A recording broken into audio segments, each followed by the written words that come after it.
Shakespeare never ate tomatoes or potatoes. They hadn't reached England yet. His dinner: thick pottage, manchet bread, roasted mutton, and small beer. From Stratford trenches to noble feasts, food shaped his vivid imagery. Discover what the bard actually ate and how it brought his plays to life. Welcome to Shakespeare's Satchel. If you enjoy these journeys into the bard's world, please like and subscribe. Where are you listening from tonight?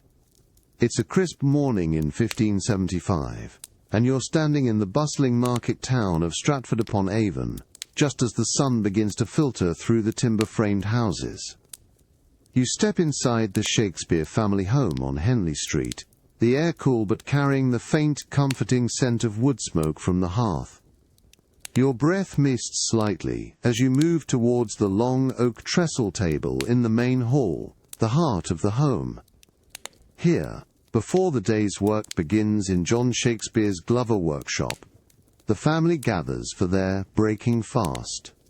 You slide onto a simple wooden bench, feeling the smooth, worn grain beneath your hand. The light, still pale, catches the edges of the pewter spoons and the rough wooden trenchers laid out for the meal. In front of you is a thick slice of bread, likely muslin bread, a wholesome mix of wheat and rye, reflecting the family's middling status. Beside it, a generous pat of freshly churned butter and a wedge of sharp aged cheese from the cellar. This is the simple, honest fare that sustains hard-working families across England. A small earthenware jug is passed, and into your wooden cup is poured small beer, a weak ale, brewed daily and safer to drink than the often contaminated water of the time. You sip it, the malty warmth a gentle start to the chilly morning. The sounds around you are quiet but present.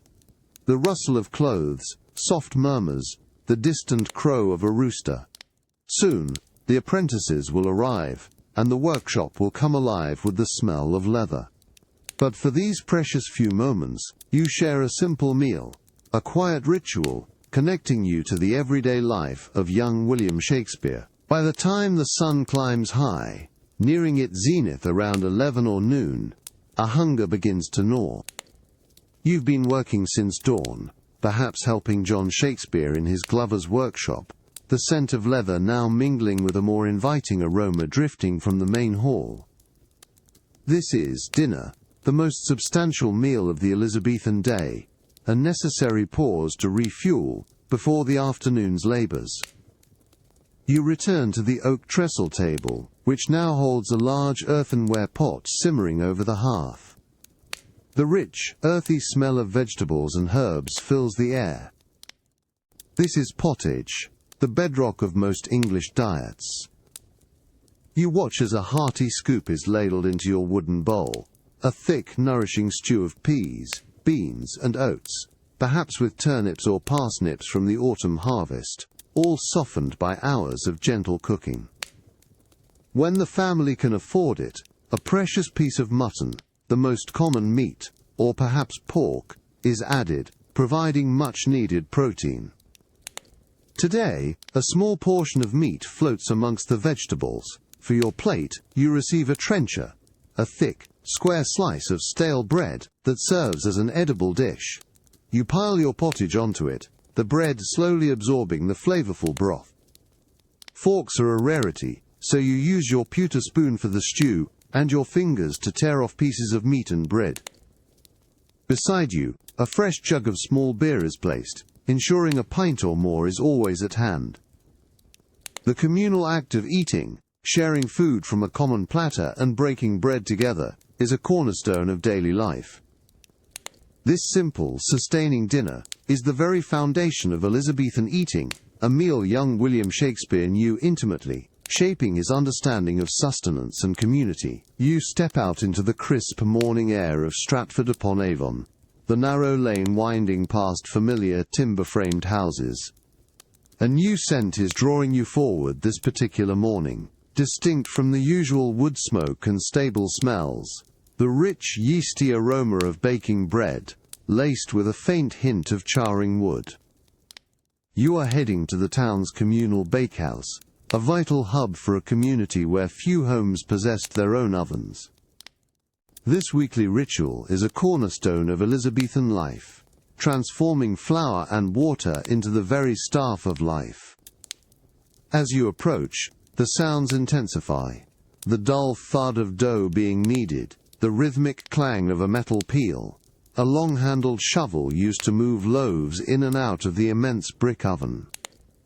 Stepping inside, the warmth envelops you, a welcome embrace against the morning chill. The air is thick with the sweet, deep scent of rising dough, and the dry, fiery smell of the wood-fired oven. Its open maw glows orange, a fierce heart in the stone structure. You watch the baker, his hands dusted white with flour, expertly sliding loaves into the scorching heat. Around him are various batches of dough, each signifying a different household and social standing. You see the fine, pale dough destined to become manchet, the delicate white bread reserved for the wealthy and gentry. Nearby the coarser, darker dough for vinaigrette asterisk, the staple for the less fortunate, awaits its turn. Your family's own loaf, likely a wholesome muslin bread, a mix of wheat and rye, promises a good sturdy crust and a satisfying crumb, a clear indicator of a middling prosperity. This fundamental food source shaped Shakespeare's world, influencing his words when he wrote of our daily bread, or observed the quality of a man by the bread he ate. The simple act of providing and consuming bread was woven into the fabric of society, a testament to survival, community, and the subtle markers of class in every bite. As you carry your warm loaf home, its aroma comforting and deep, you understand the quiet significance of this daily sustenance. You return to the communal bakehouse, later that same midday in 1575 Stratford-upon-Avon, but the scene has subtly shifted. The frantic rush of morning bread baking has softened into a gentle hum. Now, the enormous brick oven, still radiating immense heat, serves a second purpose for the townsfolk. You watch as women and older children arrive, not with dough, but with prepared dishes, their baskets emitting tempting aromas. This is where families bring their carefully constructed savory pies and warming casseroles, called baked meats or pudding pies, to cook in the residual heat of the cooling oven. Not every home possessed its own oven, making the communal bakehouse a central point for preparing anything beyond simple stovetop pottage. You can smell the rich mixture of mutton, perhaps, or rabbit, seasoned with local herbs like thyme and parsley, encased in sturdy pastry. These are not the sweet desserts we might imagine today. Elizabethan pies were primarily savory, substantial meals designed to feed a family. As dishes are skillfully maneuvered into the depths of the oven, a lively chatter fills the air. Here, amidst the lingering warmth and the tantalizing smells of baking, neighbors exchange not only their food but also the day's news. Gossip, local happenings and snippets of information about distant markets are passed along, making the bakehouse a social hub as much as a culinary one. Young William, observing these daily rituals, would have understood the powerful role of communal life, the resourceful use of shared resources, and the social currency of a well-baked pie. This midday meal, baked with shared heat and shared stories, offers a glimpse into the ingenuity and community spirit of Shakespeare's Stratford. It illustrates how even the humble act of cooking was deeply entwined with the social fabric, forging connections over hearth and shared sustenance. You find yourself transported to London in the late 1590s, the cobblestones of Cheapside Market bustling beneath your feet. It's mid-morning, and the grand thoroughfare, the beating heart of the city, is alive with a cacophony of sound and a dizzying array of smells. The air hums with the energy of commerce, merchants hawking their wares, carts rumbling past, and the distinct melodic cries of street vendors rising above the din. You jostle gently through the crowd, feeling the press of woolen cloaks and rough linen tunics. One particular cry echoes persistently, "Hot pies! Hot pies!" You turn towards the sound, drawn by the enticing aroma of savory pastry and spiced meat. A vendor stands beside a small, portable brazier, keeping his pies warm. He offers a selection, steaming meat pies, perhaps filled with mutton or pork, their crusts golden and flaky. You might even find fish pies or eel pies, the latter a common and affordable delicacy, thanks to the teeming River Thames. These handheld meals are perfect for a hurried citizen, or even a busy playwright like William Shakespeare, grabbing a bite between morning rehearsals at the Globe and an afternoon performance. As you move deeper into the market, other tempting scents emerge. In autumn and winter, the sweet, smoky aroma of roasted chestnuts drifts from another brazier, offering a warm, comforting snack. You spot costermongers, street fruit sellers, with baskets overflowing with local apples and pears. Their vibrant colors a welcome sight. Further along, a table laden with gingerbread catches your eye, its spiced, honey-sweetened fragrance, a sweet counterpoint to the savory pies. And then, a familiar cry, almost a proclamation. What, have you not read the proclamation? The booming voice of an oyster seller. You see piles of fresh oysters, incredibly cheap and abundant in Elizabethan London, a working-class staple rather than the luxury they are today. You can imagine Shakespeare himself, perhaps walking through this very market, observing these scenes and tasting these foods, absorbing the vibrant flavors and sounds that would later pepper his plays with vivid culinary references, from a progera, hot venison pasty, to the simple oyster. This quick, practical food provided sustenance and flavor to the busy life of Londoners, including the Bard. You continue your journey through Cheapside Market in the late 1590s, the vibrant core of Elizabethan London. The heady mix of street food aromas now gives way to a different, equally compelling symphony of scents.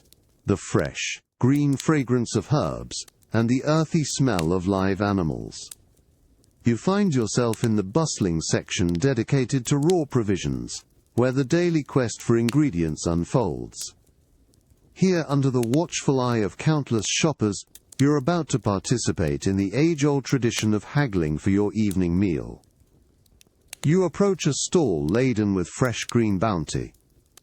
Bundles of fragrant pot herbs, common cooking herbs like parsley, sage and thyme, are piled high, their leaves vibrant against the rough wooden counter. The vendor, a woman with weather-beaten hands, calls out her offerings. You pick up a bunch of rosemary, inhaling its pungent, woody aroma, considering how it might season a future stew. These herbs, grown in market gardens just outside the city walls, are crucial for adding flavor to even the simplest dishes. Further along, another area buzzes with activity, the gentle clucking and rustling of live poultry filling the air. You see cages holding plump chickens, ducks and geese. For a household in London, purchasing poultry meant choosing a bird that looked healthy and well-fed, often alive, ensuring its freshness before it was taken home to be prepared. You observe a Londoner carefully inspecting a capon, a castrated rooster, prized for its tender, fatty meat, before engaging in a lively negotiation with the seller over its price. This direct interaction, this art of the deal, is an essential part of daily life and market culture. This sensory-rich experience of acquiring fresh ingredients was a common reality for Shakespeare. His plays, indeed, are filled with references to these market staples, from the humble pot herbs to the common rave-fatted calf, and the common lined with the fair round belly. The practicalities of provisioning, the smells, the sounds, the very act of choosing and haggling, all contributed to the bard's vivid understanding of the world, enriching the tapestry of his writing with authentic detail. It's an overcast morning in 1605, and you stand on a busy Thames wharf in London, the chill damp clinging to the air. The river, a muddy green-brown, laps rhythmically against the wooden pilings, carrying the mingled scents of tar, salt and raw fish.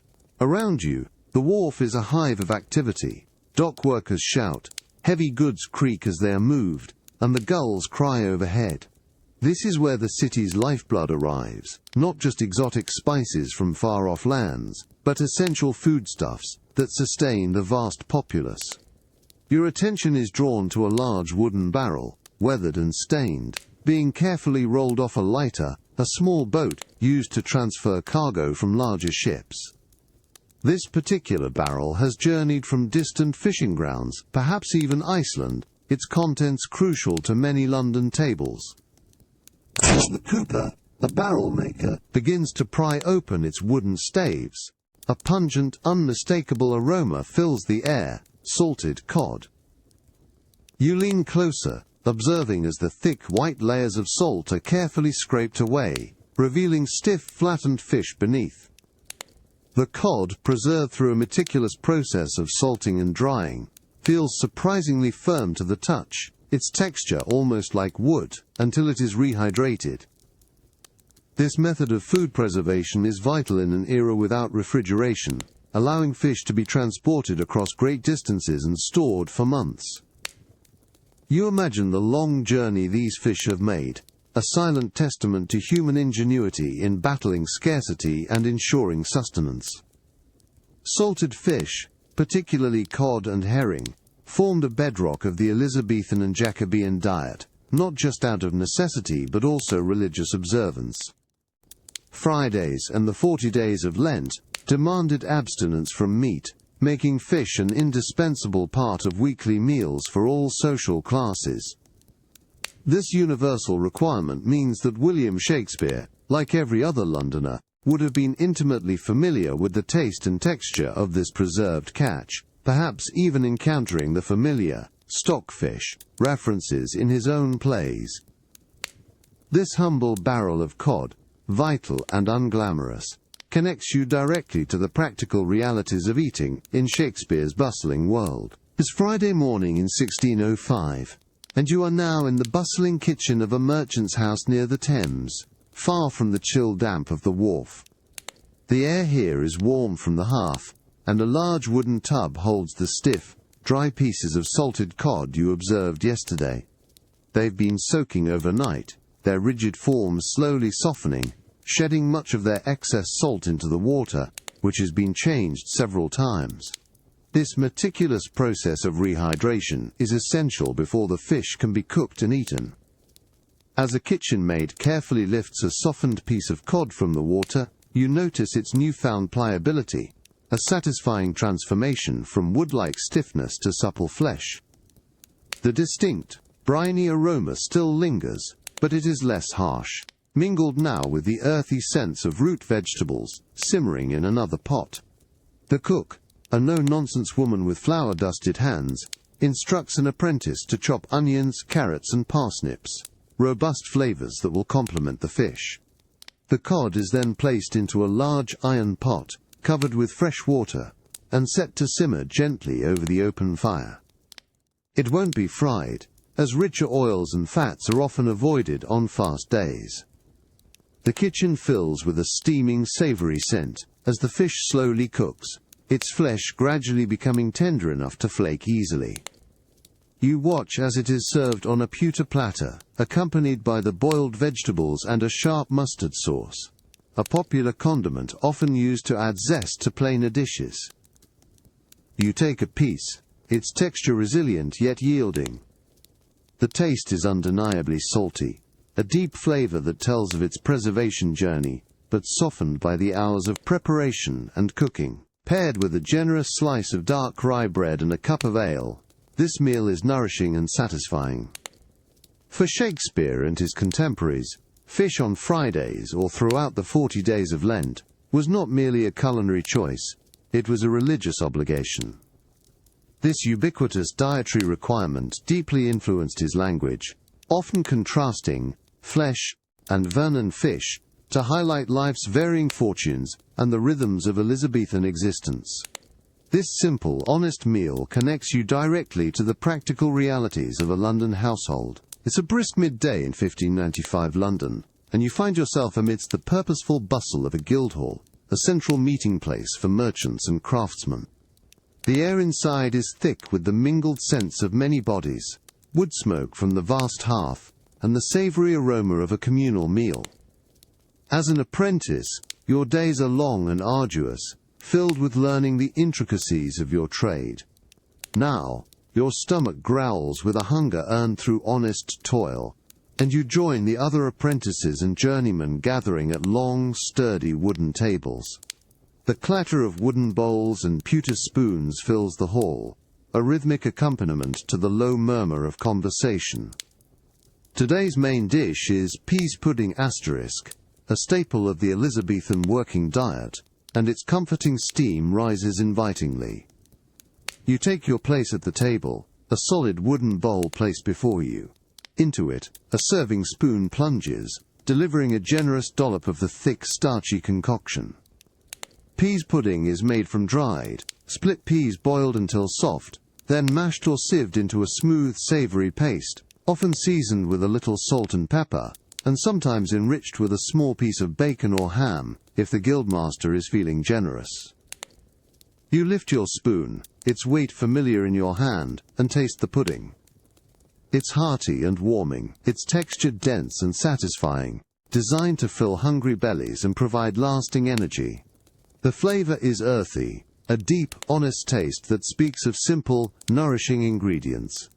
You eat quickly, but not without appreciating the sustenance, accompanied by a thick slice of coarse bread and a mug of ever-present small beer. Its weak, malty taste a familiar companion to every meal. This shared, unpretentious dinner, a daily reality for apprentices like yourself, connects you to the wider social fabric of London. Shakespeare, having observed and experienced the varied lives of Londoners, understood the necessity and significance of such meals. He knew that for many, dinner was not about elaborate dishes, but about substantial, practical food like peas pudding, fueling the hands and minds that built the very city in which his plays were performed. It's a moment of simple, honest communion, a brief respite before the afternoon's work. You continue your dinner in the 1595 London Guildhall, your bowl of peas pudding before you. The meal here is more than mere sustenance. It is a meticulously structured ritual, reflecting the unspoken rules of Elizabethan society. You sit close to your fellow apprentices and journeymen at the long oak table, the warmth of their bodies, a comforting presence in the large hall. There are no individual plates for everyone, nor would you expect them. Communal eating is the norm. You watch as large platters of dense, coarse bread are passed down the table. You tear off a generous hunk, its crust sturdy, and use it not only to scoop up the peas pudding, but also as an impromptu plate for any small additions, perhaps a morsel of leftover salted pork from the guildmaster's portion. Forks are almost unheard of in such settings, considered a foreign affectation. You eat primarily with your spoon, a knife tucked into your belt for cutting, and your fingers for everything else. You wipe your hands on a piece of cloth or, in less refined company, on your sleeve, a practical necessity of the era. The sounds of eating are robust, the rhythmic scrape of spoons against wooden bowls, the tearing of bread, and the low, constant hum of conversation. Apprentice jostles against apprentice, yet there is an order, a subtle hierarchy in who is served first, or who might receive the largest portion of any accompanying meat. Even in this humble setting, rank and station hold sway, a daily lesson in the social structures of the time. You reach for your mug of small beer, the weak ale, a universal drink, and take a long draught, its earthy flavour, a familiar companion. These communal meals, with their simple fare and unspoken customs, were the daily reality for countless Londoners, including a young William Shakespeare. Observing these interactions, the shared humanity, the subtle power dynamics at play around a table, would have provided endless material for his understanding of character and society, influencing the vivid, often humorous, dining scenes he would later write. The act of sharing food, with all its inherent rituals, was a fundamental thread in the tapestry of Elizabethan life. You find yourself transported to a serene autumn afternoon in 1612, walking through a well-tended orchard on the outskirts of Stratford upon Avon. The air is cool and crisp, carrying the sweet, earthy scent of ripening fruit and damp leaves underfoot. Sunlight, mellow and golden, filters through the branches of apple and pear trees, casting dappled shadows on the grass. This could well be the very orchard at New Place, Shakespeare's grand family home in his later years, a testament to his success and a source of abundant produce. You reach up and gently pluck a ripe apple from a low-hanging branch. Its skin is a vibrant red and green, cool and firm beneath your fingertips. The subtle scent of its sweetness hints at the juicy, crisp flesh within.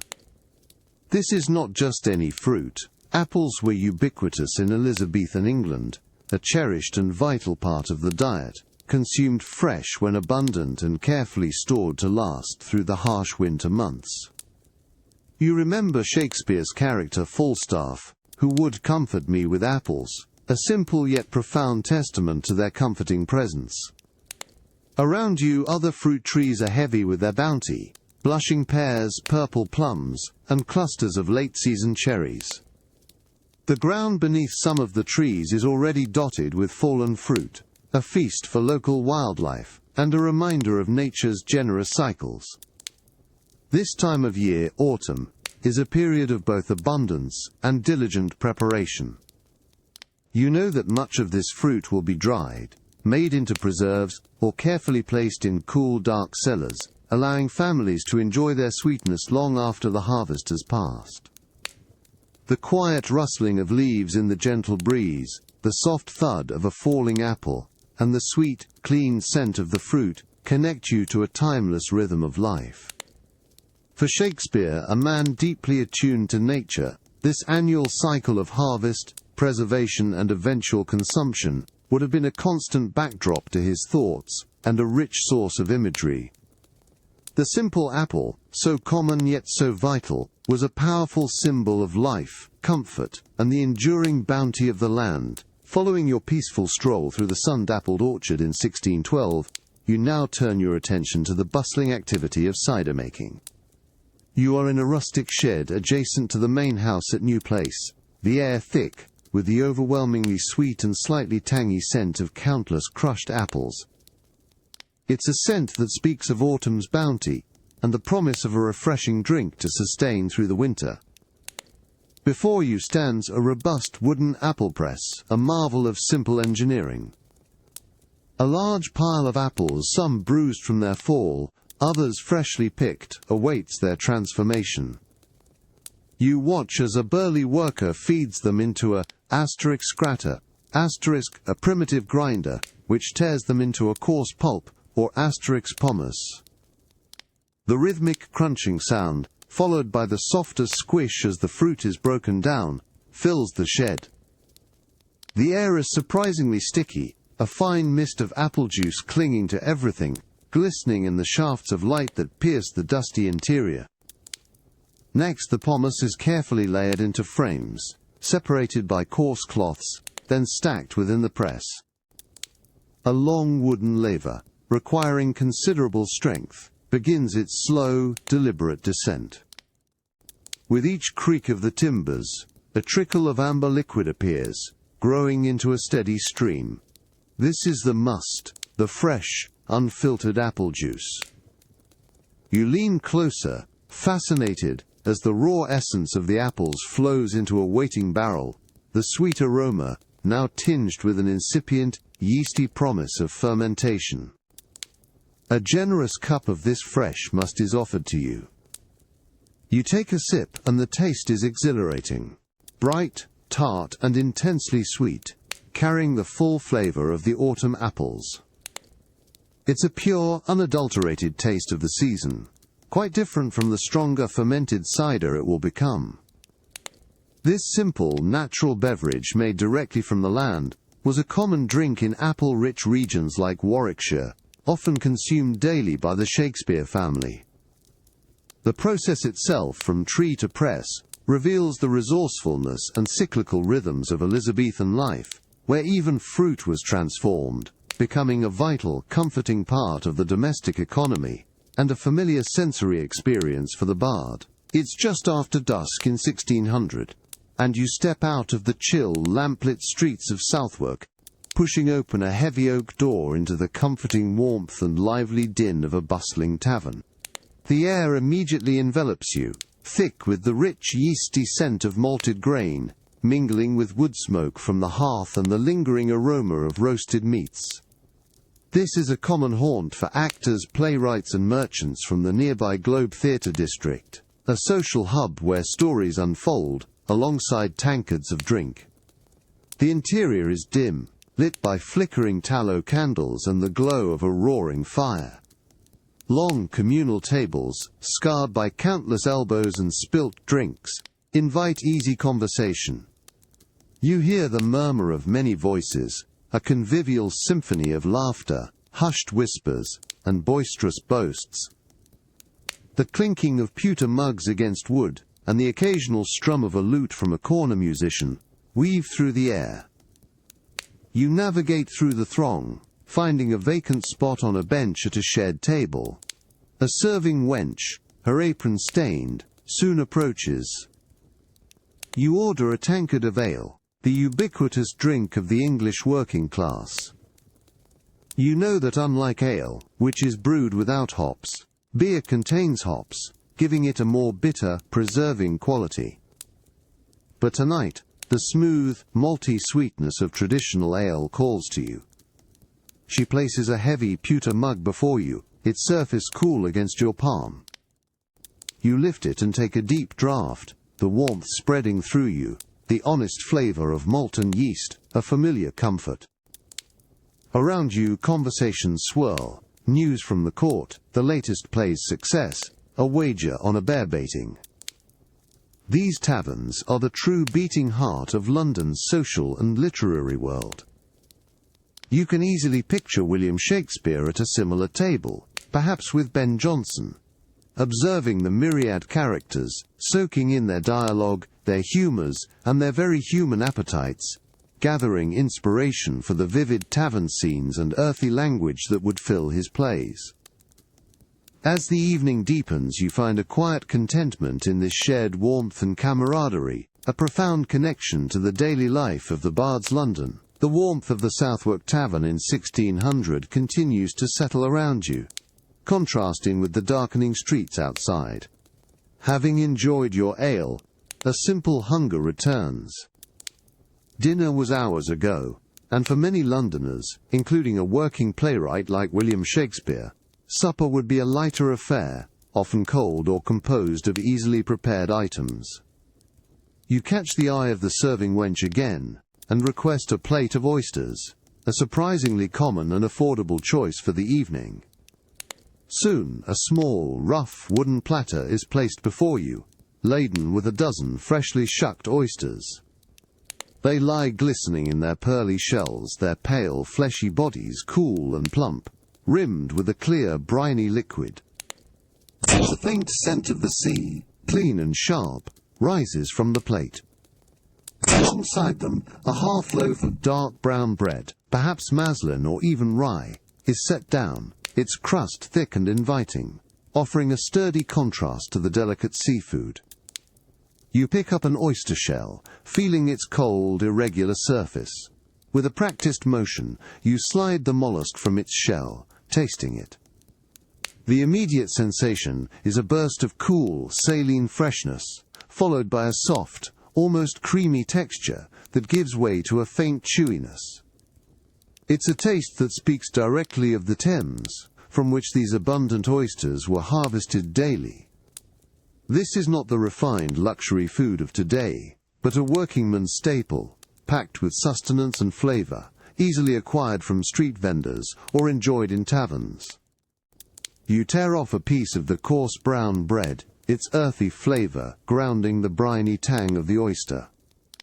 Another gulp of strong ale, more robust than the small beer of breakfast, washes it down, completing the simple, yet satisfying supper. This unpretentious meal would have been a familiar comfort to Shakespeare in his Southwark lodgings, offering both nourishment and a taste of the city's everyday life. The communal tavern setting, the simple, honest food and the easy camaraderie provided a rich tapestry of human experience that surely found its way into his vivid observations of London life and character. You step through a heavy arched doorway in the year 1608, leaving the cool, quiet corridors of a noble manor house, perhaps one belonging to the Earl of Pembroke, and entering a realm of intense heat and orchestrated activity. The great kitchen. The air immediately assails your senses, thick with the primal scent of roasting meat, wood smoke, and a fragrant blend of expensive spices. The most dominant sound is the rhythmic roar and crackle of an enormous fireplace, its flames licking at logs as tall as a man.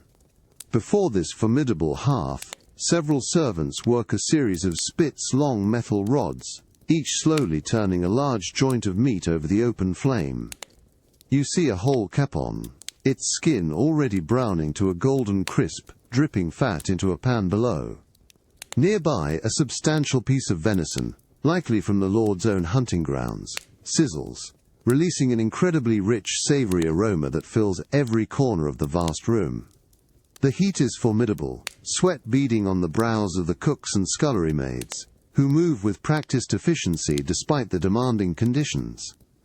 The kitchen is a symphony of coordinated labor. A *potageri*, or stew cook, meticulously stirs a delicate, spiced pottage in a gleaming copper pot, a far cry from the rustic stews of Stratford. At another wooden table, a pastry cook * is shaping elaborate pie crusts, their delicate edges crimped with artistic precision, destined for savory fillings. Ingredients are piled everywhere, fresh herbs from the kitchen garden, imported dried fruits, and precious refined sugar, used sparingly, but deliberately, to showcase wealth. This is a place of abundance and expertise, a stark contrast to the humble family meals you have witnessed. Here, skilled hands transform raw ingredients into a dazzling array of dishes fit for the highest nobility. You can imagine William Shakespeare, often a guest at such grand houses, observing this organized chaos, noting the meticulous detail, the expense, and the sheer effort involved in preparing a feast.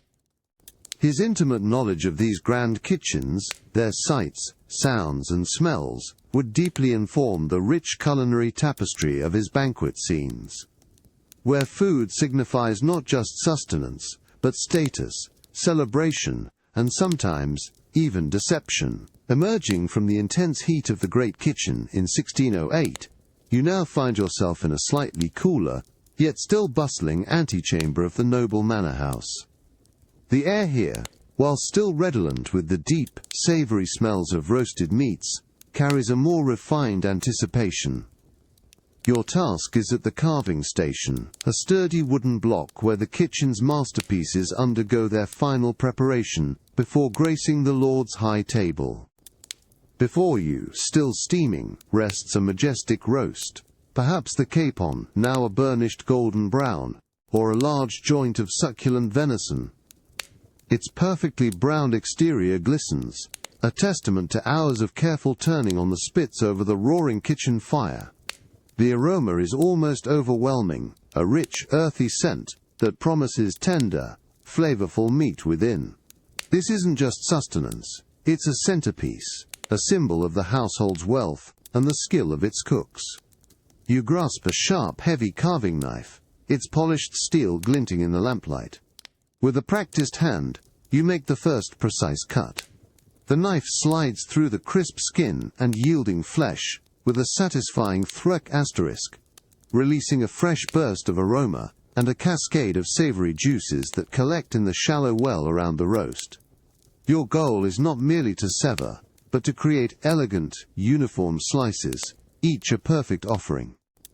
This skill, highly valued, is part of the meticulous presentation required for noble dining. As you carve, slices are immediately transferred onto silver platters and fine pewter dishes, ready to be carried into the dining hall. You observe how a specially dressed traiteur, a thin, fine slice of manchet bread, is sometimes used as a base for a particularly choice cut for a favoured guest. For the nobility, these dishes arrive at the high table, where the finest bread and richest wines await. You can imagine William Shakespeare, a guest at such grand feasts, watching these very rituals. He would note the precision, the hierarchy, and the sheer theatricality of the meal's presentation. Every carving, every platter, every sip of sack, the fortified wine, underscored a silent narrative of power, privilege, and taste. The food on these tables was more than sustenance. It was an elaborate stage, where social order was visibly consumed, a rich detail that would undoubtedly inspire the bard's keen eye for human nature and social custom. You find yourself transported to a small, humble cottage in a fishing village along the English coast, on a cold winter evening in 1588. Outside, the wind howls a mournful tune, and the distant roar of the sea provides a constant, wild soundtrack. Inside, however, a fragile warmth is carefully nurtured by a small fire on the hearth, casting dancing shadows across the rough-hewn walls. The air is thick with the damp, briny scent of the sea, mingling with the faint, warm smell of wood smoke and old fish. You sit on a low stool, your fingers, though accustomed to the cold, stiffening slightly from the biting air. Before you, spread across a rough wooden table, is a section of a fishing net, its dark, coarse twine tangled and torn from its recent battle with the sea. Your task for the evening is mending, a continuous, essential chore for those who wrest their living from the ocean. The only illumination comes from a single, sputtering tallow candle, its flame a small, brave beacon against the encroaching darkness. The tallow candle, made from animal fat, casts a soft, yellow light, flickering with every slight draught. Its aroma is distinct, a faint, slightly greasy scent that is common in homes of this era, a smell that speaks of necessity rather than luxury, as wax candles are far too expensive for most. You pick up a wooden needle, threaded with thick twine, and begin to patiently repair the mesh of the net. Your fingers move with a practiced rhythm, knotting and weaving, creating new strength where the sea has taken its toll. The silence is punctuated only by the crackle of the fire, the distant cries of gulls, and the gentle scratch of your needle. This simple, repetitive work, performed by the dim, warm light of a tallow candle, encapsulates a common reality of Elizabethan life. It is a world where light is precious, warmth, hard-won, and every tool and every hour of labor is dedicated to the practical needs of survival. Shakespeare, intimately familiar with the lives of common people, understood the quiet dignity in such toil, and how these fundamental struggles shaped their understanding of the world, a deep well of human experience for his characters. The warmth from the hearth in the humble fishing cottage, in that winter of 1588, feels particularly welcome as the evening deepens.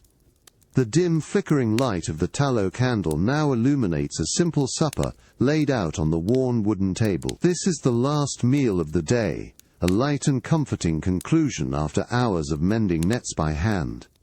Before you, on a rough wooden trencher, lies a piece of smoked herring. Its skin is a deep, burnished brown, almost black in places, with a slightly oily sheen. The aroma is strong and distinctive, a pungent, salty and wonderfully smoky scent that speaks of the sea and the careful art of preservation. In an era without refrigeration, smoking and salting fish like herring or cod were vital methods for extending their shelf life, ensuring food through the lean winter months when fresh catches were scarce. You pick up the herring with your fingers, feeling its firm, flaky texture. You tear off a small piece, the rich, oily flesh easily separating. The taste is intense, profoundly smoky and salty, a powerful flavor that demands a companion. You reach for a thick slice of dark rye bread, its earthy density providing a perfect counterpoint to the fish. You break off another piece of herring and lay it on your bread, savoring the combination of textures and flavors.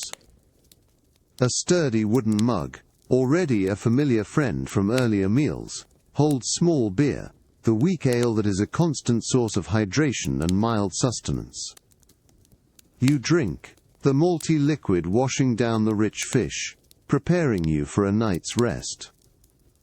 The quiet sounds of the cottage, the crackle of the fire, the distant sigh of the wind, the gentle chewing, are profoundly peaceful.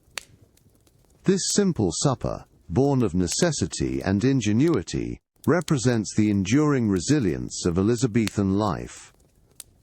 William Shakespeare, through his travels and keen observations, would have known these humble meals well. He understood how the flavors of smoked fish and dark bread sustained the common folk, grounding their lives in the practical rhythms of nature and survival. This quiet moment, sharing a meal of smoked herring by the soft glow of a tallow candle, offers a tangible connection to the unadorned realities that shaped the world of the bard. You step beneath the ancient, gnarled oaks of a Warwickshire wood, a dense green canopy that has witnessed centuries of seasons. It's a damp, cool autumn day in 1573, the air rich with the deep, earthy scent of decaying leaves, moist soil, and the sharp, fresh tang of moss. The muffled crunch of last year's foliage under your worn leather boots is the loudest sound, save for the occasional rustle of a squirrel or the distant call of a crow.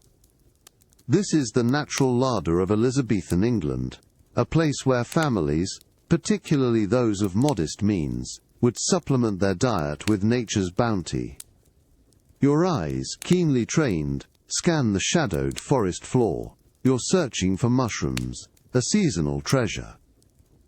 The hunt requires patience and a good eye, for nature conceals as much as it reveals. You feel the cool, damp bark of a fallen log as you crouch, peering into the crevices where dampness thrives. The light here is soft, diffused by the thick foliage, creating an ethereal glow that seems to hint at hidden wonders. Then a flash of creamy white or rich brown catches your gaze. A cluster of sturdy fungi, perhaps a species of edible bolete or field mushroom, pushes through the leaf litter. You reach down, feeling the cool, slightly slick cap, and the firm stem as you gently twist it free from the earth, taking care to check for signs of worms. You examine its gills, its cap, its stem, carefully comparing it to the remembered knowledge passed down through generations, for the woods hold both nourishing gifts and deadly deceits.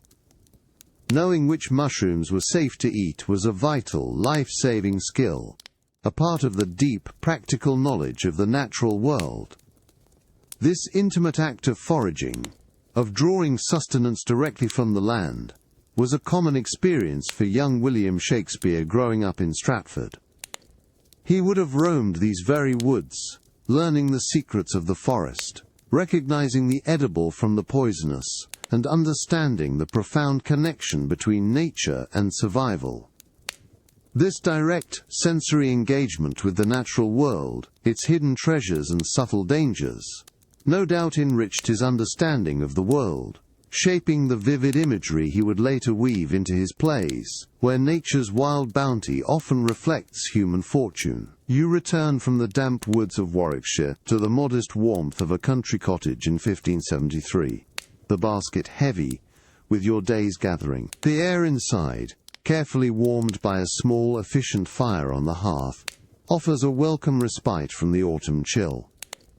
The mushrooms you carefully gathered now lie on a wooden board, their caps varying shades of brown and white, their stems firm and earthy. The scent of their fresh, wild essence fills the small space as you begin to slice them, preparing them for the evening meal. Over the low fire, a simple cast-iron pan heats, a small knob of precious lard melting and shimmering, ready to impart richness to the forest's bounty. You hear the soft, satisfying hiss as the mushroom slices hit the hot fat, releasing their moisture and a richer, more profound aroma that quickly mingles with the faint scent of wood smoke. As they brown, their caps turn a deeper shade, and their texture softens, promising a tender bite. Served simply on a rough wooden trencher, the mushrooms are a humble but deeply appreciated supper. They are accompanied by a thick slice of last night's bread, probably a hearty Maslin asterisk loaf, and a sturdy mug of small beer. You take a bite. The taste is profoundly savory, an earthy, umami flavor that is utterly distinct from cultivated garden produce. It's a wild taste, a direct connection to the damp forest floor, softened by the gentle cooking. You chew slowly, savoring the tender resilience of each piece. This isn't a feast of roasted meats or exotic spices, but it is deeply satisfying, a testament to resourcefulness and the quiet generosity of the land. For the Shakespeare family in Stratford, or any country dwelling, these forage treasures, along with wild berries and nuts, would have been a welcome addition, turning a simple meal into something special. Young William would have known these tastes, understanding the bounty available just beyond the village edges, a vital part of the self-sufficiency that shaped rural life.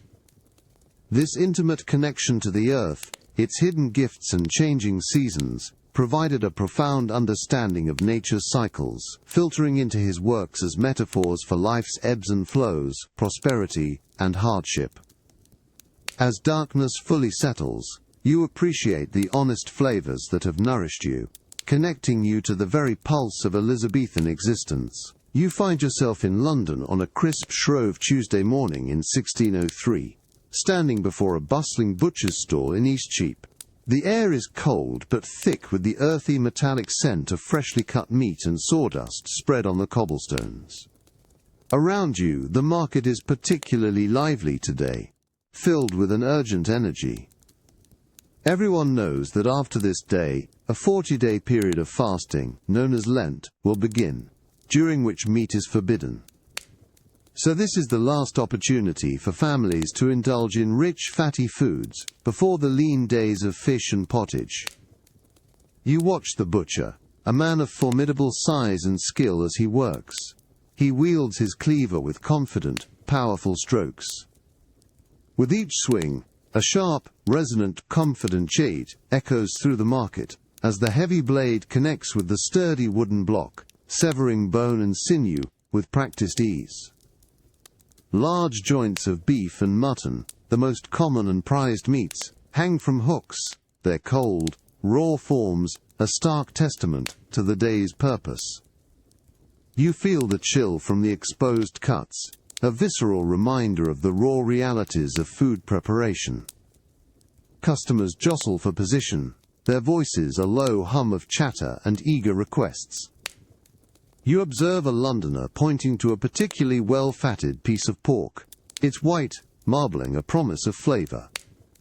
Families stock up, knowing that for weeks to come, the scent of roasting meat will be but a memory. The butcher's block is a scene of robust commerce, driven by the seasonal rhythm of the calendar and deeply rooted religious tradition.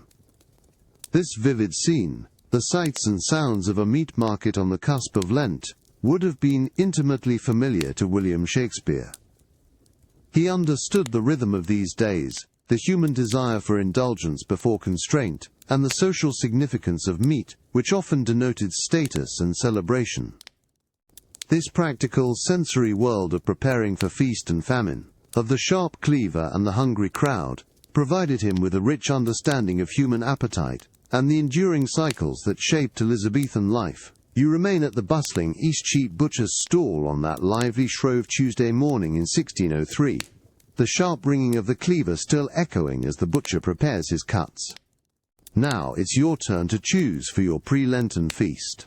The cold air, thick with the scent of fresh blood and raw muscle, intensifies the hunger in your belly. The selection before you is robust, a temporary indulgence before the lean days of fish and abstinence begin. You run your hand over a massive side of beef, its rich red muscle laced with creamy white fat. Beef, a hearty and substantial meat, is associated with English strength and endurance, often prepared for special occasions. Its sheer size suggests a feast, a gathering of many to consume it. Nearby, a smaller joint of mutton, the most common and affordable red meat, hangs. Its slightly gamier scent offers a different promise of flavor, perhaps destined for a rich stew or a simple roast. The butcher gestures to a plump leg of pork, its rind pale but promising a crackling crispness when roasted. Pork is versatile, and every part of the hog from bacon to ham is valuable. You consider the upcoming fast and the desire for something truly satisfying, a memory to cling to through Lent. The decision is not just about taste but also about value and the impression it will make. Even in a busy market, the choice of meat reflects the household's aspirations and budget. You finally settle on a fine, well-marbled joint of beef, knowing it will roast beautifully, providing a rich, savory aroma and tender slices for your table. The butcher, with a final decisive swing of his cleaver, prepares your cut. You feel the weight of it in your basket, a tangible symbol of the feasting to come. For Shakespeare, a man keenly aware of social customs, these scenes of pre-Lenten indulgence and the careful selection of meat provided rich insights into human nature.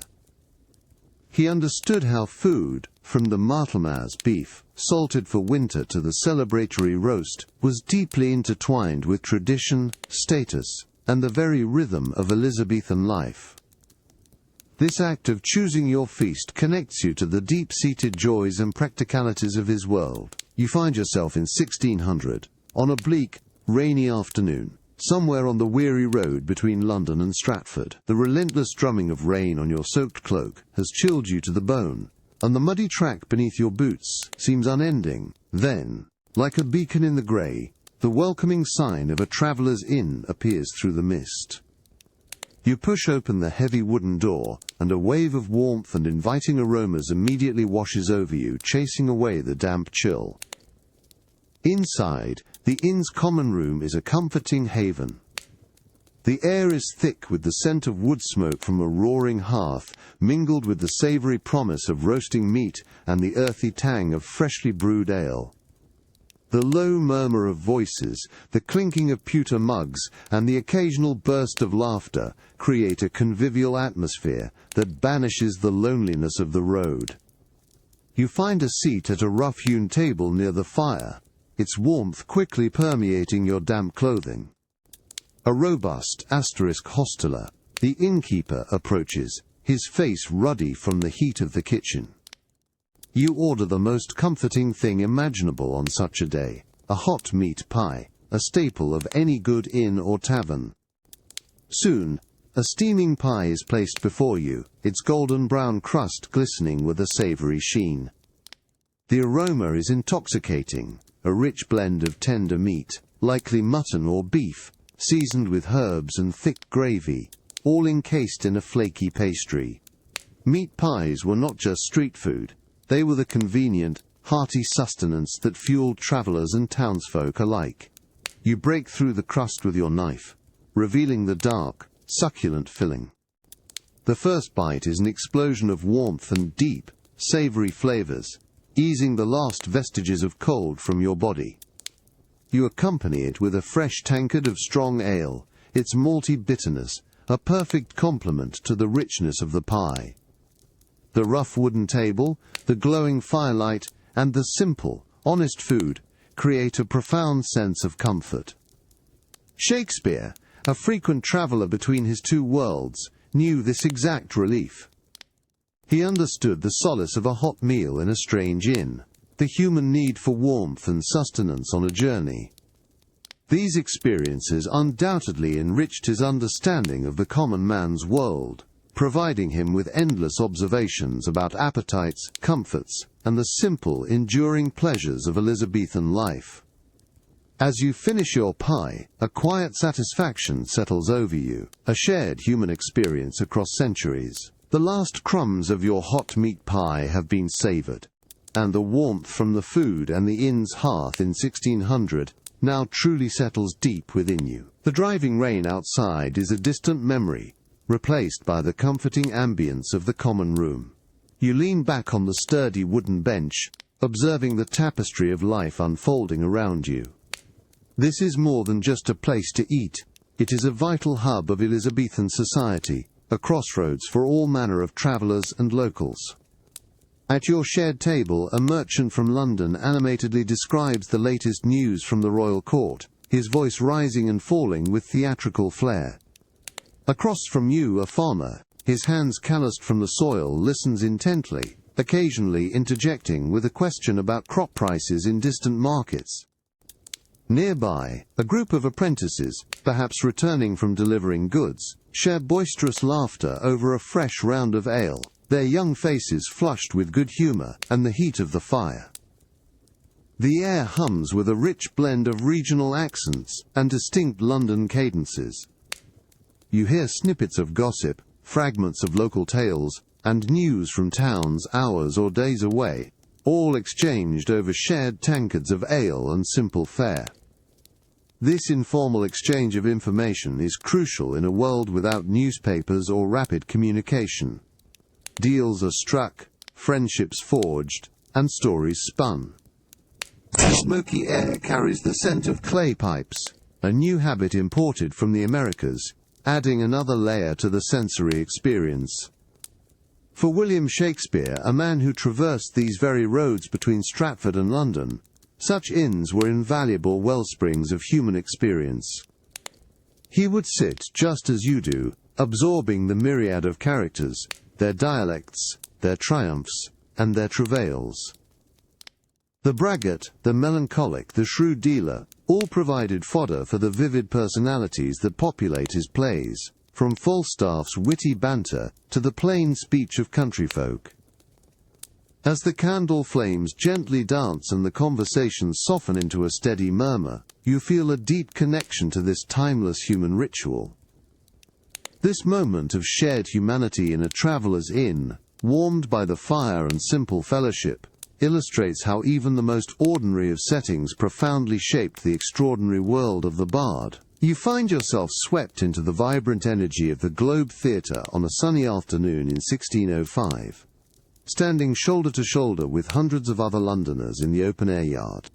The air hums with anticipation, a lively mixture of excited chatter, the rustle of clothes and the distant cries of street vendors from outside Bankside. You feel the rough, trodden earth beneath your feet, groundling among the common folk, awaiting the start of a new play by William Shakespeare himself. The sun warms your face, illuminating the bustling scene. Above you, the tiers of galleries are already filling with wealthier patrons, their colourful attire, a stark contrast to the plain linens and wools of the groundlings. But here, in the yard, is where the true heart of the audience beats, a hungry and vocal crowd. As the anticipation builds, vendors weave through the standing spectators, their calls a familiar part of the theatrical experience. One voice cuts through the din. Oranges.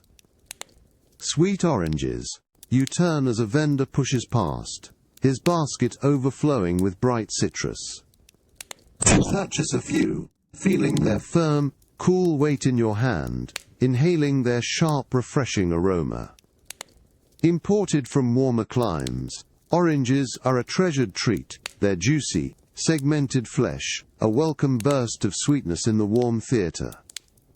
As you peel one, the scent of its zest invigorates the air around you. Another vendor calls out, "Nuts! Cracked nuts here!" You buy a small handful, the satisfying crunch of their shells a percussive accompaniment to the rising excitement. These simple snacks, oranges, hazelnuts, walnuts, are not merely food, they are an interactive element of the playgoing experience. You toss a discarded orange peel onto the ground, a common practice, adding to the layers of detritus beneath your feet. Shakespeare on stage or observing from behind the scenes would have seen this all. The groundlings eating their oranges, cracking their nuts, their voices mingling with the actors, lines. He understood that these small, tangible pleasures were part of the immersive world he created, enhancing the sensory richness of the theatre itself. This shared experience of food, drama and community, alive with simple flavors and boisterous energy, forged a profound connection between the plays and the everyday lives of his audience. The dramatic tension on the Globe Theatre stage in 1605 is palpable. The actors, voices, soaring and falling with their lines. But your attention is momentarily diverted. You're still among the boisterous groundlings, and the afternoon sun continues to warm the open yard, but a new, enticing aroma is now weaving its way through the air, distinct from the sharp citrus and nuts of earlier. It's the warm, spicy sweet fragrance of gingerbread. A vendor passes through the throng, his small tray laden with dark, intricately shaped pieces. You signal him over, reaching for a piece of gingerbread. This isn't the crisp biscuit we know today. Elizabethan gingerbread is often a softer, chewier confection, spiced with ginger, and generously sweetened with honey, a treasured treat often found at fairs and market stalls. You break off a piece, feeling its yielding texture, and take a bite. The immediate burst of warm spice and deep, natural sweetness from the honey is wonderfully comforting, a delightful, subtle distraction from the unfolding tragedy on stage. As you chew, you notice others around you, indulging in their own sweet pleasures. Some might be enjoying comfits, small seeds or nuts like caraway, coated in layers of expensive sugar, akin to Jordan almonds. These delicate, crunchy sweets are a small luxury, often carried in ornate boxes. The clink of a small purse, the rustle of paper, and the quiet murmur of satisfaction add to the unique soundscape of the theatre. The stage may be filled with grand declarations, but here in the yard, life's simpler pleasures continue to play out, weaving through the high drama. The theatre for Shakespeare and his audience was not a silent, reverent space, but a vibrant, interactive public arena where eating and drinking were integral to the experience. He knew that even as his characters spoke profound truths, the scent of gingerbread might drift from the crowd, or the crunch of nuts could punctuate a dramatic pause. This blend of artistry and everyday life, of soaring verse and sweet, spiced treats, gave Shakespeare a deep understanding of his audience's full sensory world, allowing him to craft stories that resonated deeply with the common person's joys and distractions. As the play continues, the sweet flavors linger, a tangible link to the rich tapestry of Elizabethan life. You find yourself in the opulent Great Hall of a powerful courtier's home in London. Around 1608, the air is warm, perfumed with the scent of beeswax polish, expensive foreign spices, and a faint sweet aroma you can't quite place. Soft, rich tapestries adorn the walls, absorbing much of the outside world's clamour, and the light from numerous beeswax candles casts a golden, flickering glow on polished dark wood. This is a world far removed from the humble inns and bustling markets. You are a guest, perhaps accompanying a more prominent figure like William Shakespeare, observing a truly extraordinary display of wealth and refinement.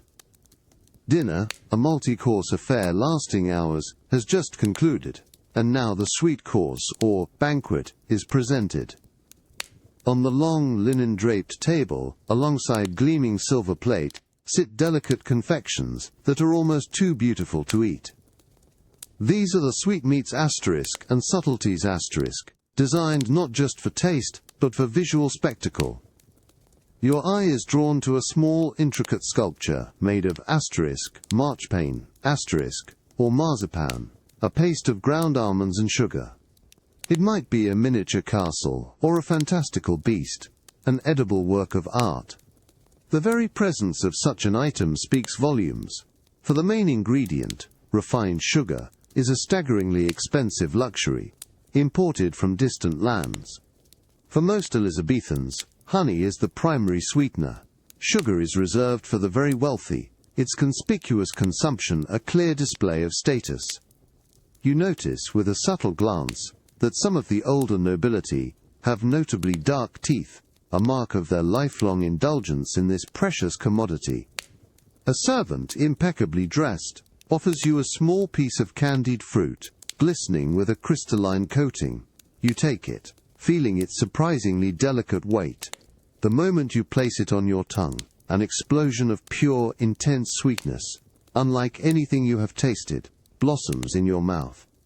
This is the unadulterated taste of sugar, a sensation both exhilarating and almost overwhelming in its richness. It is a taste that symbolizes luxury and power, a world away from the simple apples of Stratford. William Shakespeare, observing such scenes at the tables of his noble patrons, would have appreciated this stark contrast.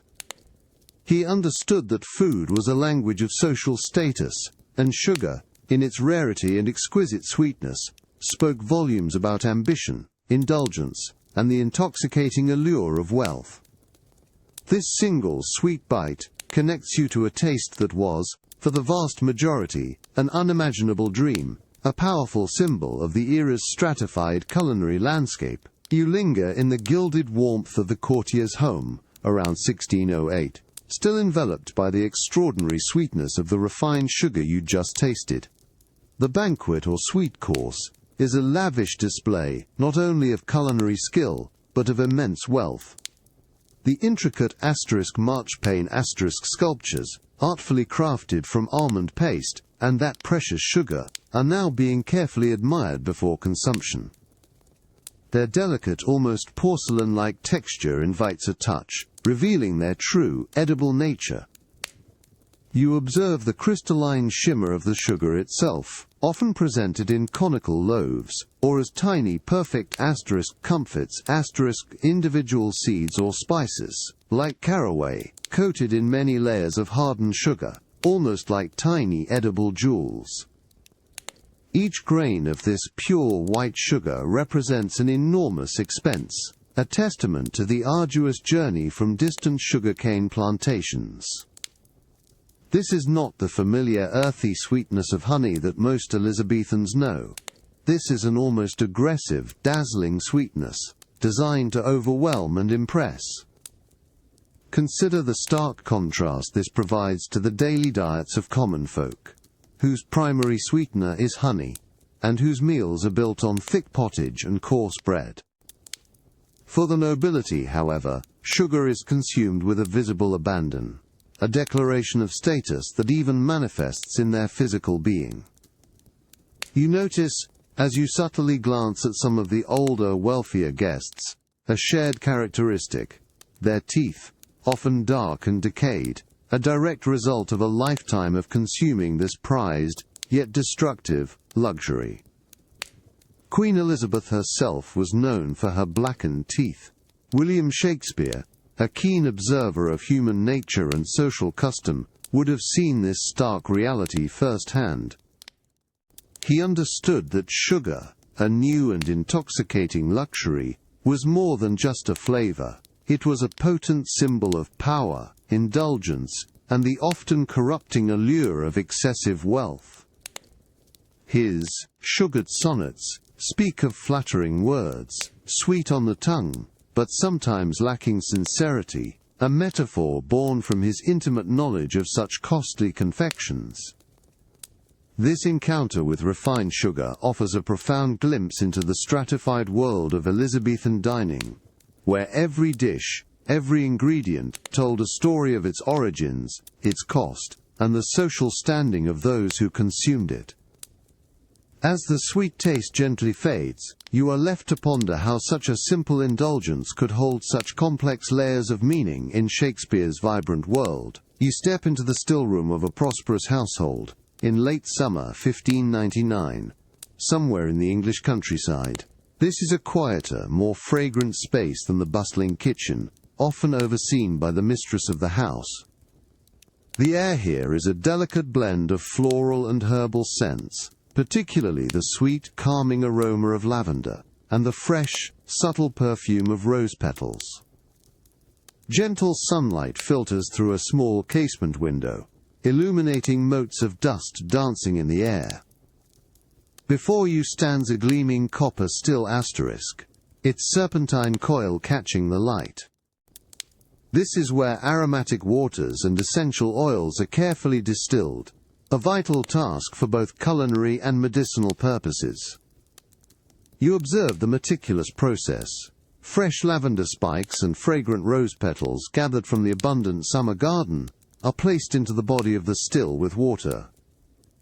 Beneath, a gentle heat encourages the release of their volatile essences. A soft, rhythmic dripping sound marks the slow collection of the precious liquids.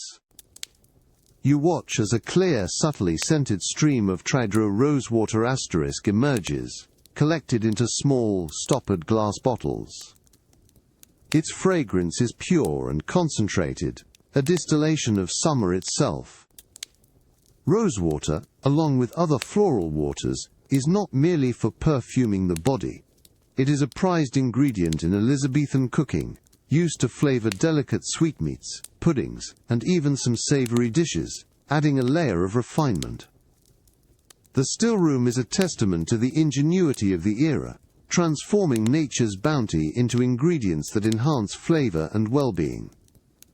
It is a place of quiet alchemy, where the fleeting scents of summer are captured and preserved. William Shakespeare, returning to Stratford and the gardens of New Place in his later years, would have had such a still room, understanding the importance of these carefully prepared essences.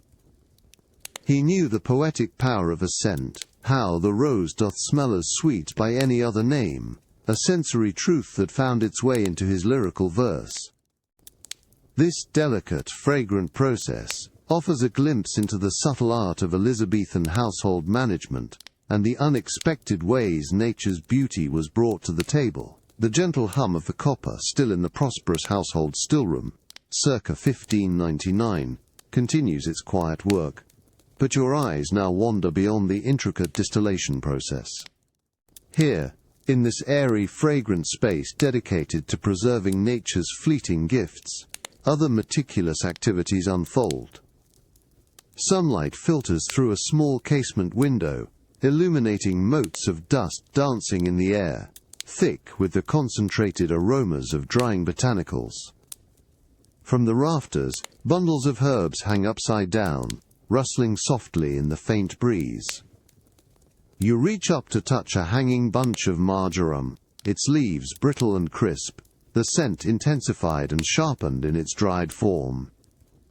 These herbs, gathered at their peak in summer, are carefully air-dried to retain their potency, ensuring a supply of flavor for cooking through the long, barren winter months. They are not merely for seasoning pottage and roasted meats. Many also serve as crucial ingredients in simple household remedies and fragrant sweet waters asterisk, a practical blend of kitchen and apothecary. At a nearby wooden counter, a young maid works with delicate precision, dipping fresh rose petals and tiny violets into a thick, clear sugar syrup. She then lays them carefully on sheets of parchment to dry, where they will crystallize into edible jewels. These candied flowers, asterisk, beautiful and expensive, are destined for the banquet course, the sweet final flourish of a noble dinner, a display of both culinary artistry and considerable wealth. You notice also bowls of stewed quinces bubbling gently on a side burner, being slowly reduced with honey to make pewter conserves thick, intensely flavored fruit preserves. This age-old method is another essential way to capture summer's abundant sweetness, ensuring it lasts through colder, scarcer times. This stillroom, a quiet sanctuary of foresight and skill, reveals the constant human dance with the seasons. William Shakespeare, with his deep appreciation for nature and the cycles of life, would have been intimately familiar with such diligent preparations. He understood that summer's lease hath all too short a date, and would have seen how these efforts transformed fleeting beauty and seasonal bounty into lasting sustenance and delight for the Elizabethan table. These preserved flavors, whether savory herbs for a winter stew or sweet candied treats, offer a tangible connection to the ingenuity that shaped the daily diet and the very pulse of life in his world. You find yourself in a London lodging on a stark grey Wednesday during Lent in 1603. The usual aromas of roasting meat and rich stews that typically drift from the hearths across the city are noticeably absent. Instead, the air is thin, carrying only the faint scent of damp wood and a quiet stillness.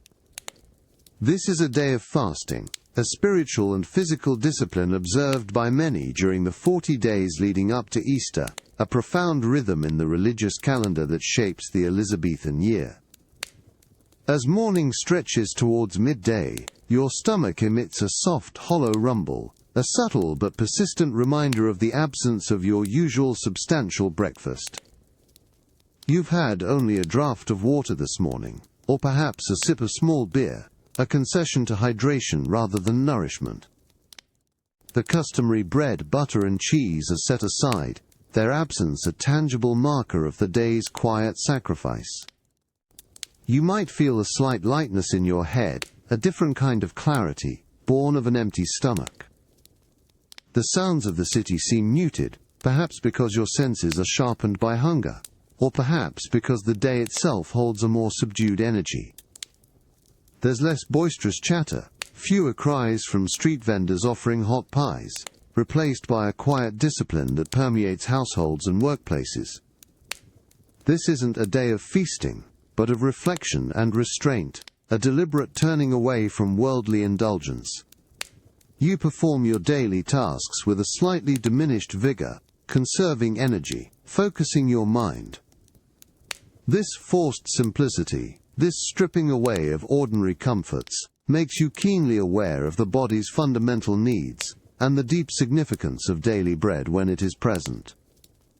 William Shakespeare, a man keenly attuned to the human condition, understood the profound impact of such fasts. He saw how hunger could sharpen the mind, or make one yearn for the simplest comforts, themes that appear subtly in his explorations of deprivation and desire. This quiet, disciplined day of fasting offers a deep, embodied connection to the spiritual and physical realities that shaped the lives of his contemporaries. The quiet discipline of fasting lingers as evening descends on that Lenten Wednesday in 1603 London. The city lights are few and far between, and inside your lodging, the fading daylight yields quickly to shadow. A single tallow candle is lit, its small flickering flame casting a warm but limited glow on your simple wooden table. This humble light, made from animal fat, provides just enough illumination to distinguish your supper, a piece of bread and a cup of water. The air is still and cool, the pervasive smell of tallow faint but present. Before you lies a thick slice of dark, honest bread, perhaps cheat asterisk bread, a medium-quality wheat loaf, or even coarser rye. You feel its dense weight, its firm crust a testament to its sustenance. This is the bedrock of the English diet, our daily bread, and tonight it stands almost alone as your sole source of solid food. Beside it, a simple earthenware mug holds clear water. You take a sip, and it is cool and refreshing, but surprisingly flavorless after a day when your senses crave richness. In an era where water sources could be suspect, drinking water alone was often approached with caution, though necessary during fasts. Normally this mug would contain small beer or ale, offering both hydration and calories. Its absence makes the simple water feel even more stark, a poignant reminder of the fast. You break off a piece of the bread, its rough texture satisfying beneath your fingers. You chew slowly, savoring the plain, wholesome taste of the grain. Each mouthful is a deliberate act of nourishment, a quiet communion with the fundamental necessities of life. The silence of your small room is broken only by the crackle of the candle wick and the gentle sounds of your eating. William Shakespeare, observing the spiritual practices of his time, understood the profound lessons of such simple suppers. He recognized how hunger and restraint could focus the mind, sharpen the appreciation for even the humblest of meals, and strip away pretense. This evening of bread and water, illuminated by a single candle, offers a direct, visceral connection to the quiet, introspective moments that punctuated the vibrant, often bustling lives of Elizabethans, including the bard himself. It is a moment of deep, reflective peace before sleep. You step into the cool, shadowed dairy of a Warwickshire farm in 1578, a place of quiet industry, where the rich bounty of the local cows is transformed. The air is surprisingly fresh, carrying the clean, tangy scent of milk and cream, mingled with the earthy aroma of stone floors and damp straw. A narrow slit window high on the wall allows only a sliver of morning light to cut through the dimness, keeping the space consistently cool, a vital necessity for preserving dairy products in an age before refrigeration. Your gaze falls upon a sturdy wooden churn asterisk, its upright barrel shape familiar from countless illustrations. The dairymaid, a strong young woman with rosy cheeks, stands beside it, her forearms bare and dusted with flour. She works with a steady, rhythmic motion, plunging and pulling a wooden dasher up and down within the churn. You hear the soft, sloshing sound of cream gradually thickening within, a sound of patient labor. You approach and reach out, feeling the cool, smooth wood of the churn, damp with condensation. This is cream that has been patiently gathered over days, slowly ripening until it is ready for churning. The dairymaid invites you to try, and you grasp the dasher, imitating her motion. It's harder work than it looks, a surprisingly strenuous task that builds strong arms and shoulders. You feel the resistance of the thickening cream, the subtle shift in viscosity. Then, with a sudden satisfying Thomson subprop asterisk, the texture inside the churn changes. The cream breaks, separating into solid yellow butter granules and thin, milky buttermilk. The dairymaid smiles, pausing to drain off the buttermilk, a refreshing drink in its own right, before turning the newly formed butter. She then presses and folds the soft yellow mass with wooden paddles, working out any remaining liquid. You watch as she shapes it into a compact block, ready for the table or for salting to ensure its preservation. This daily craft was the source of fresh butter and cheese for households like the Shakespeares in nearby Stratford. William, as a boy, would have known these sights and sounds, the rhythmic churn, the fresh scent of dairy. These simple, honest foods, born of labor and the land, were fundamental to the Elizabethan diet. This tactile experience of making butter connects you to the deep, practical rhythms of a farm, and the enduring craft that fed a nation. It's a bright, clear spring morning in 1582, and you find yourself once again at a Warwickshire farm, a gentle breeze carrying the fresh scent of dew-kissed grass and newly unfurled leaves. The dairy, still cool and shadowed despite the strengthening sunlight, holds a sense of quiet satisfaction after the morning's work. The butter has been churned, pressed, and salted, now resting in its cool sanctuary. What remains is the invigorating byproduct, fresh buttermilk. The air in the dairy carries a faint, pleasant tang, a clean aroma that speaks of recent labor and natural processes. The dairymaid, her work for butter complete, carefully pours a milky white liquid from the churn into a plain earthenware jug. This is buttermilk asterisk, the thin, slightly sour liquid left behind after butter has formed. It's a testament to the efficient resourcefulness of Elizabethan households, where no part of nature's bounty goes to waste. You are offered a cup, a simple wooden vessel, into which the cool, opaque liquid is poured. You notice its slightly thicker consistency compared to fresh milk. As you lift it to your lips, the scent is subtly acidic, promising a refreshing experience. You take a sip. The taste is immediately sharp and tangy, a bright, invigorating sensation that awakens your palate. It's cool and surprisingly smooth, a clean, tart flavor that perfectly counters the richness of the butter that came before it. This isn't the sweetness of fruit or the malty warmth of ale. It's a distinct, natural refreshment. In a world where safe drinking water was a constant concern, and small beer, often the universal beverage, fresh buttermilk, provided a welcome alternative, a nourishing drink that was both thirst-quenching and beneficial. It would be a common sight in farm households, a simple pleasure after a hard morning's work. Young William Shakespeare, growing up in Stratford upon Avon, would have known this taste intimately, understanding the seasonal cycles that brought forth such humble yet vital foods.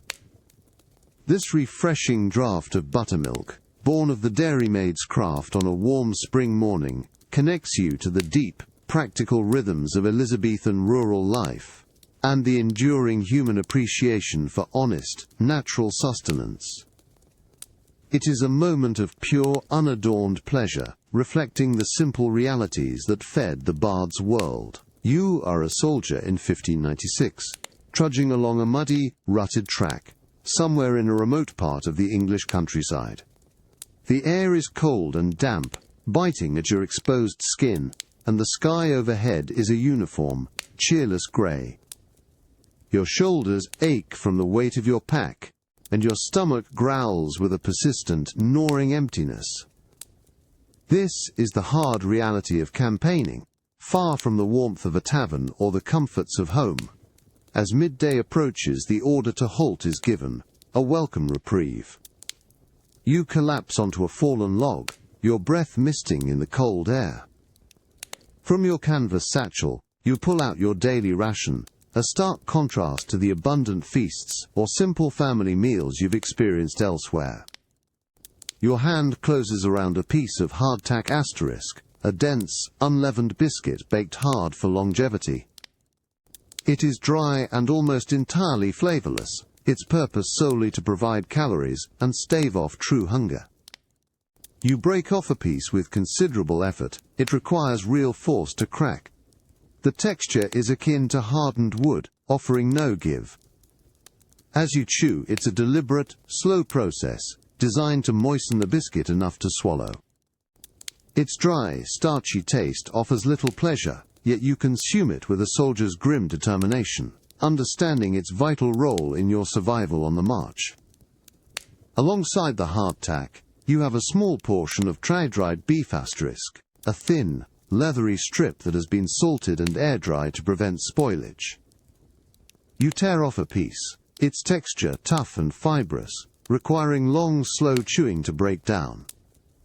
The intense saltiness is almost overwhelming, a sharp, preserved flavor that speaks of its long journey and harsh preparation. You wash it down with water from your leathern flask, the cold liquid doing little to soften the dry food, but essential for hydration. This meager, unappetizing meal is the stark reality for soldiers in Shakespeare's time, a powerful symbol of hardship and endurance. He wrote of the lean and hungry look, and the murder miserable rations, of soldiers, understanding the profound impact of scarcity on the human spirit. This hard, unyielding food, consumed in the cold, connects you to the raw, unglamorous realities of military life in Elizabethan England, a world far removed from the comfort and conviviality of the civilian table. Your hardtack and dried beef, consumed on that cold, muddy march in 1596, have offered little in the way of succor, beyond pure sustenance. A lingering dryness persists in your mouth, and the damp chill still seeks to creep into your bones. The soldier beside you, equally weary, pulls a leathern flask, a flat, leather-covered bottle, from his own pack. Its surface is worn smooth from countless journeys, and he offers it with a grunt of shared understanding. You take the flask, its cool, smooth leather familiar in your grasp. As you lift it, a faint, earthy aroma of malted barley and hops drifts from the spout, a far more inviting scent than the briny dried beef. This is small beer asterisk, or perhaps a slightly stronger ale, carefully carried from the last town. For soldiers on campaign, ale is a godsend, offering not just hydration, but also a precious few calories, and, crucially, a far safer alternative to potentially contaminated water from streams or wells. You take a long, grateful draught, The liquid is cool, then warms as it passes down your throat. The taste is malty, with a subtle, welcome bitterness from the hops if it is beer, or a sweeter, richer taste if it is unhopped ale. It's a taste of home, of a warm hearth and good company, starkly contrasting with the harshness of your current surroundings. This simple drink, shared among comrades, is a powerful antidote to the biting cold and weariness, offering a small but vital lift to morale. You pass the flask back to your companion, a silent gesture of camaraderie and mutual dependence. Around you, other soldiers might be doing the same, a quiet ritual of shared hardship and simple comfort. The low murmur of exhausted voices, the occasional soft chuckle, replace the earlier, more anxious sounds of marching. William Shakespeare, with his deep understanding of human nature under duress, knew the significance of these small comforts for soldiers. He recognized how a shared flask of ale, or even the memory of a hearty meal, could speak volumes about the bonds between men facing adversity. This simple, shared drink on a cold road connects you to the timeless spirit of human resilience and fellowship, a profound human experience that transcends the centuries and continues to resonate in the bard's enduring works. You step into a surprisingly quiet patch of green in the heart of bustling London, the Blackfriars Kitchen Garden, on a warm summer afternoon in 1609. The usual cacophony of the city, the rumble of carts, the hawkers' cries, is muted here, replaced by the gentle hum of bees and the rustle of leaves. The air is fresh, carrying the clean, earthy scent of damp soil and vibrant green growing things, a welcome respite from the city's myriad odors. This is a precious plot of land, carefully cultivated, providing fresh produce for the nearby Blackfriars Theatre, of which Shakespeare was a part owner. You crouch down, feeling the warm dark soil beneath your fingers as you tend to rows of young lettuces, their tender leaves a vibrant green. You carefully weed around them, ensuring they have ample space to grow, a small act of nurturing amidst the urban sprawl. Fresh salads, dressed with oil and vinegar, would have been a light, refreshing addition to summer meals. Further along you see the tops of root vegetables peeking from the earth. You reach down and gently pull a small, firm turnip from the soil, its white and purple skin still clinging to traces of rich earth. You dust it off, feeling its cool, solid weight. Other roots, parsnips, carrots, and onions, lie hidden beneath the soil, awaiting their time for harvest. These hardy vegetables form the backbone of many Elizabethan pottages and stews, providing essential nutrition throughout the year. The sun warms your back as you work, the gentle breeze carrying the faint, sweet scent of herbs from another section of the garden. This small, productive space in the middle of a crowded city is a testament to the Elizabethan reliance on local, seasonal produce. Every inch of usable land is valued, transformed into a source of sustenance and a splash of natural beauty. William Shakespeare, with his intimate connection to both urban and rural life, would have understood the significance of such a garden. He knew the simple joy of fresh-grown food and the hard work it entailed. His plays are filled with references to nature's bounty, from salad days to onions will do well, reflecting his deep, practical knowledge of the earth and its gifts. This moment of quiet tending in the Blackfriars garden connects you to the grounding realities that sustained his vibrant world. The gentle hum of bees and the earthy scent of the Blackfriars garden, in that summer of 1609, still cling to your hands as you return inside, bringing with you the fresh bounty you've just gathered. You are in a cozy, sunlit room, perhaps a dining parlour, where a simple meal awaits. The air is now filled with the delicate aroma of just-picked greens, a rarity that sets this meal apart from the heavier, cooked dishes often found on Elizabethan tables. Before you, on a clean wooden board, are the lettuces you just tended. Their leaves are still cool and crisp, a vibrant, almost jewel-like green. With a sharp knife, you quickly prepare them, tearing them into manageable pieces. This is a fresh salad, a refreshing contrast to the thick pottage and roasted meats that dominate much of the Elizabethan diet. In London particularly, fresh, uncooked greens are a luxury, often reserved for those with their own gardens or the means to purchase from market gardeners. You drizzle a little plain oil over the greens, followed by a splash of sharp vinegar, the acidic scent cutting through the air. Perhaps a few sprigs of marjoram or thyme, also freshly picked from the garden, are scattered over the leaves, adding a subtle, herbal perfume. There are no fancy dressings or elaborate additions. The simplicity allows the clean, natural flavors of the vegetables to shine. You spear a few leaves with your fork, a utensil still somewhat new and considered fashionable for such delicate foods, though fingers remain common. The crunch is satisfying, a bright, crisp texture that contrasts with the smooth oil and tangy vinegar. The taste is clean, slightly bitter, and utterly refreshing, a pure essence of summer. It is a moment of light, vibrant flavor, a pause from the more robust culinary experiences of the day. William Shakespeare, a man who moved between the country and the city, understood this distinction. He wrote of salad days recognizing the innocence and freshness associated with youth, a metaphor born from his appreciation for simple, natural foods.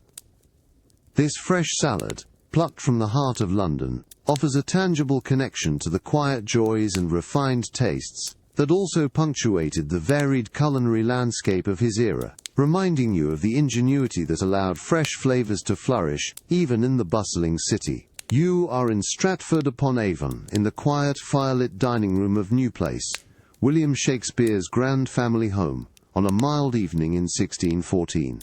The air is still and warm, carrying the lingering scent of wood smoke and old books, a comfortable, domestic aroma.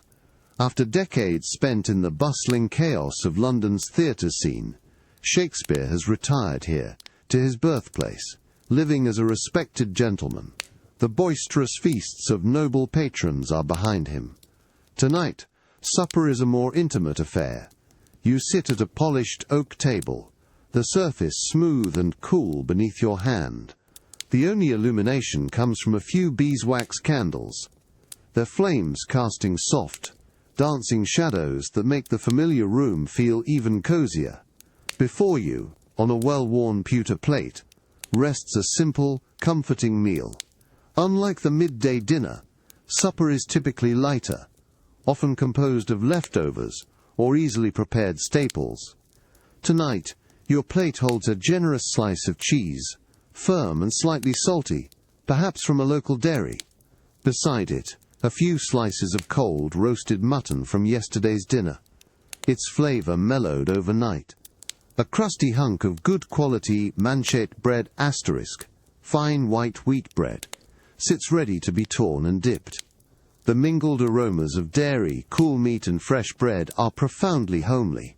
You pick up a pewter spoon, its metal cool and smooth. With a gentle, almost meditative motion, you scoop up a morsel of cheese and a fragment of meat, the soft clink * of the spoon against the plate, echoing softly in the quiet room. This is the sound of contentment, of simple needs being met after a full day. You chew slowly, savoring the familiar, honest flavors. A tall glass of ale, perhaps home-brewed at New Place itself, stands nearby. You take a sip, the malty goodness a smooth, satisfying counterpoint to the food.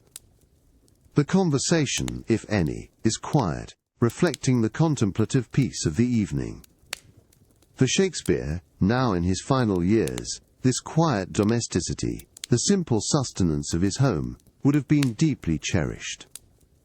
This humble supper, eaten with the gentle clink of a pewter spoon, connects you to the private, reflective moments that marked the end of his extraordinary life, a deep appreciation for the fundamental human act of sharing a meal. The gentle clink of your pewter spoon on your well-worn plate at New Place in 1614 has faded, leaving a comfortable quietude. You sit here, in William Shakespeare's home, savouring the familiar flavours of a simple supper, the firm, honest cheese, the cool slices of mutton, the crusty manchet bread. This meal, unpretentious and deeply satisfying, carries a weight of meaning, a taste of home, after a lifetime of extraordinary travels and tireless toil. As you break off another piece of bread, its fine texture, a subtle luxury compared to the coarser loaves of common fare, you reflect on the journey.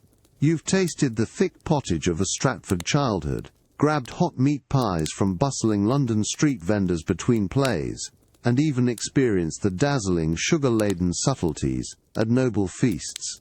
Each meal, each flavour, marked a different stage, a different aspiration. Yet, these elemental tastes, bread, cheese, meat and ale, remain a constant, a comforting thread woven through the fabric of Elizabethan life. There's a profound contentment in this simplicity. The faint aroma of the hearth, the soft glow of the beeswax candles, the solid weight of your pewter mug holding the home-brewed ale. These are the anchors, the quiet certainties. This is the food of roots, of family, of a life well lived, and now, peacefully concluded. After the clamour of the globe, the intellectual sparring in London taverns, and the glittering pretence of courtly banquets, this unadorned supper is a quiet triumph. William Shakespeare, in his retirement at New Place, would have found deep resonance in these familiar flavours. He understood that true sustenance lies not always in extravagance, but in the honest, nourishing fare that connects us to our past, our community, and the enduring rhythms of life. He knew that the human journey, with all its ambition and glory, often leads back to the quiet appreciation of home. As you finish your supper, a sense of profound peace settles over you, a quiet appreciation for the fundamental, timeless comforts that truly feed the soul.